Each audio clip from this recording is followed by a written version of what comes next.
Odemwingie one seems to be progressing well. I think it's just a bit of admin I think we need to go through, and he needs to just tick a few boxes in terms of work permits and reapplying and whatever, but we don't anticipate there be any problem with that, so that should be concluded hopefully, to give me the option of involving him against Sunderland if we can. Apart from that, we are where we are, I think. So you're hopeful of a work permit and he'll be playing against Sunderland tomorrow? Well, I hope to have the option to be able to play him, yeah. It could be a little bit tight. I think he needs to go down to Cardiff and have an appointment, and then things need to be signed off, and then hopefully he'll be confirmed that he can be available. He was something of a star last January, wasn't he, if I remember right, in the transfer window? You're not put off Yeah. by all that? No, at all. He was very, very careful to make sure everything was in place to allow us to talk to him, so you can understand why he was aware of that. But we're really pleased that he's here. I think he gives us something that we haven't got in terms of his qualities, so we're pleased that we've been able to bring him here. It hasn't gone as well as he would have liked, obviously, at Cardiff, so this is an opportunity for him to get back on track, and we'll get the benefit of that. And what about the situation with Cameron Jones? Cameron will go to Cardiff, and will obviously get on with his career. Is he gone, or is one thing hinged upon the other? Or? Like I said, I think it's only just ticking boxes. I think once the admin's done, then both deals will go through. And what about other players coming in or leaving before Friday's deadline? We don't anticipate anybody leaving. You never say never, but in terms of players coming in, we're working actively like most managers and clubs are. We're hopeful of bringing in some players.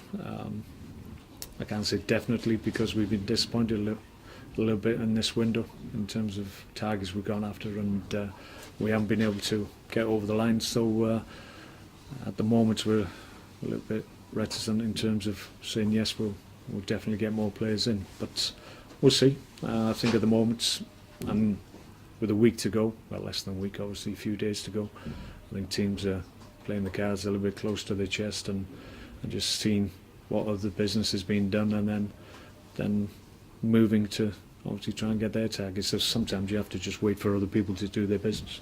But just to clarify, it's worth Jim turning up on Friday. You are going to do something? Oh yeah. Our fans at the gate would miss them if they didn't turn up. You're not wrong, you know. Now, in terms of importance, you couldn't help discussing it in your absence before you came. And this is a must not lose, isn't it? I don't know about that. I think it's a key game. Obviously, it is a game against a team in and around us, and you always want to obviously take points off teams that are in your vicinity.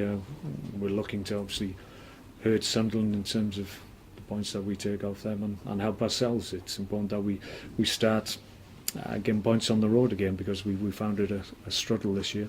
So a good place to start is obviously Sunderland. Not easy to go there at the moment because obviously they're on a little bit of a high. Saw them against United in the semi-final. I thought they were excellent on the night and fully deserved to go through, in my opinion, irrespective of the penalty situation. So they've got a lot of goodwill and confidence behind them at the moment, but we're going there looking to be positive. We want to get back on track in terms of accumulating points on the road, and we need to do that sooner rather than later. Well, they've had a very busy week, haven't they? If you're looking back on it, getting through to Wembley and then the opposite. They had the benefit, obviously, of going up against a team from a lower level, so that enabled them to obviously rest players after the cup semi-final. We didn't really have the luxury of that because we were up against Chelsea, so that was a little bit more difficult to do from our point of view. But we did okay against Chelsea up to a point, but they a little bit of extra quality took the game away from us, so we're not too disheartened by that. I think now the focus is totally on getting a positive result against Sunderland. It's a weird one because you look at it, you're 4 points above them, but you're 2 points away from 10th, aren't you? That's how it is this year. Yeah, it's a distinct top half and bottom half. Usually there's different groupings of teams at the top and bottom, and more often than not there's teams tailed off around this point that won't have the capacity to stay in the league. That's not the case this year. So that keeps everybody on their toes, and you know that every game is important, which that never changes in the Premier League anyway. So every game is going to be difficult from now to the end of the year. So is it from 10th to the bottom? Is everyone in the relegation battle? I think you look at it, and in terms of points accumulated by those bottom teams, then they're very, very close. So you can never say never, but our view is that we have the potential to get in the top half, so we're looking up. And if we can take points off teams at the bottom half, then that will help our cause. If you are to hit teams away from home and pick up those points that you're looking for, do you need to, perhaps with the few days left, inject some pace into this side? Well, yeah, I think that's fair to say. I think away from home we do lack maybe that option in behind, but we've addressed it somewhat with hopefully Peter coming to the club, because I think he'll give us more of a threat in that regard. So we recognise where we need to strengthen and what qualities we want to bring to the squad, but recognising them and actually being able to address them is a little bit different. So we'll keep working out from now to the window and see what happens. And finally for me, how far are you away from showing the fans the team that you wanted, moulded in the way that you want them to play? I think it's still early days. I mean, we've had 20 games.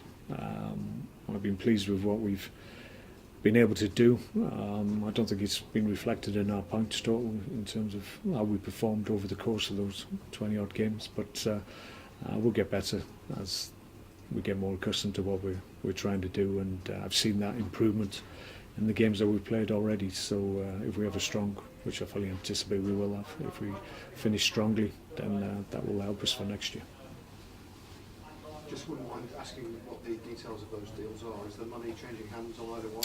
No, I think it's just a straight swap, taking over each contract, I think. And the other one was just about your team for tomorrow. What sort of numbers have you got? Injuries, issues? Well, obviously we're not sure if Peter's available. We're hoping he is going to be. Ryan Shawcross has got an issue with his wrist. He's unfortunately got a crack in his wrist, so we don't think it's going to stop him playing. Obviously you need to have some protection, but we'll get that passed by the referee, I'm sure. So he'll be free to train. Eric Peters had to come off against Chelsea, but that seems to have settled down, so we think he'll be available as well. So apart from that, and apart from the long-term injuries we have, everybody's available. Okay, no problem. Thanks, Ben.